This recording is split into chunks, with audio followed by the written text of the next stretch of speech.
Let's go next to Scipio in California. Scipio, you're next. Hey David, do I sound okay? You sound great. Okay, cool. So I'm from California, so I've been following the California recall election. Yes. So I wanted to ask you a couple things. Sure. How do you think the California recall is going to go? Like, who do you think is going to come out on top? And if the Yep. worst case scenario happens where Larry Elder gets the win, hmm how do you think that would go? So I am increasingly confident that when it was 50-50 in terms of keep or remove Gavin Newsom, Right. not enough people were really paying attention yet. And over the last Mhm. 10 days, as many shows, including ours, have been talking more and more about the recall, we've seen Gavin Newsom pull to almost like a 10-point lead for keeping him rather than removing him.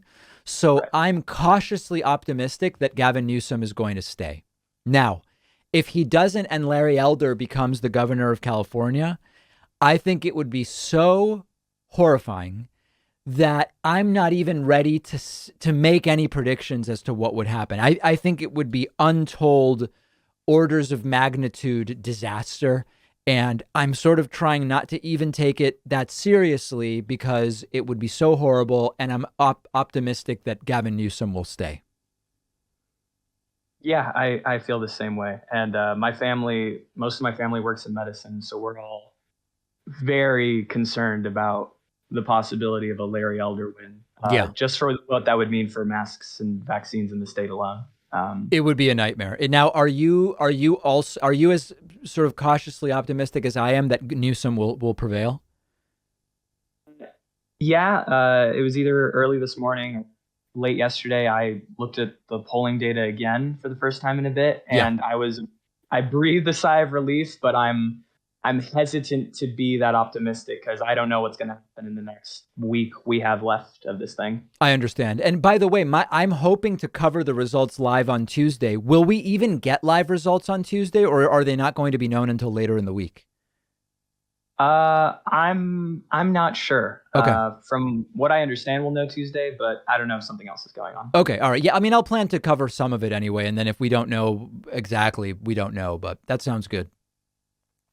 Yeah, great. Thanks for taking my call, man. My pleasure. Thank you for the call. Let's hope for the best there in California. It could get very ugly, very, very ugly. And that would be I don't even want to think about it. I don't even want to think about it. Let's try Bart from California. It's been a while since we've heard from Bart. What's going on? Bart from California, you're on the air. Please unmute and you'll be able to chat with me. And Bart from California, last chance. I'm here, David. Can you hear me okay? Now I can sort of hear you. Yeah. Yeah, sorry about that. I apologize. I was trying to figure out the new. I need to learn more about Discord. Okay. I really have two questions for you and thoughts. One is there any way to get the message, this progressive message that that you're also supporting, obviously, to the other side, so to speak. In other words, there's a lot of echo chamber going on, obviously, in the red states and so on. How can we combat that? Number one, because I think that's part of it is there's just no other way to get to these people, and it seems like. And two, would you be willing to do something along those lines to help get the message out? Sorry, to get what message out? Oh, to get your message out to because right now it seems like a lot of times we're basically in an echo chamber of our own, where we're listening to your progressive message and all that. But I'm just trying to think of ways to help get the message to Republicans and those people that have basically a Fox News echo chamber. So I'm just trying to figure out ways we can help them. Maybe some of them anyway. Yeah, Is I there mean any this thought? is a much bigger issue than anything I can do. Obviously, anytime when Trumpists call in, I talk to them, and we have a lot of right wingers who are in our audience, and what Yeah, but these are bigger issues about algorithms on social media and confirmation bias. These are really big things that are sort of bigger than any one show. right. And would it make Anything I sense to can do? do, I would be glad to do, of course, but it just Yeah, this is such a massive issue. I know.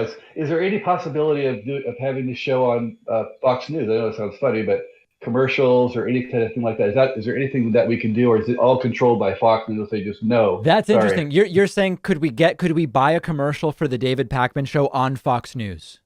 Correct. That is correct. And That's interesting. That's an interesting idea. I mean, listen, I'm more than willing to look into that. We'd probably have to crowdfund for, I don't know what it would cost. Mike Lindell would know, right? He's run commercials on there. Right, exactly. I think if we put a commercial for the David Pakman Show on Fox News, it would be fascinating. Let's if anybody in the audience wants to help look into that, that would be great. Yeah, please add my name to the people supporting it. However, I can help. Okay, very good. Yeah, we'll look into that, Bart. Okay, and that's all really the questions I have. I was just thinking about that particular idiom of how to reach some of these people because I know a lot of them, like my even my own siblings, Yep. are support it's a long story, but I have two siblings that are problematic in this area. Anyway, I gotcha. All right, good. Well, I appreciate the call, Bart. Thanks so much, David. All right. Love your show. Thank you. There's Bart from California. Advertising on Fox News. I mean, what could it cost? Could it be 50 grand for a spot? Probably not even. I don't know. We should look into that.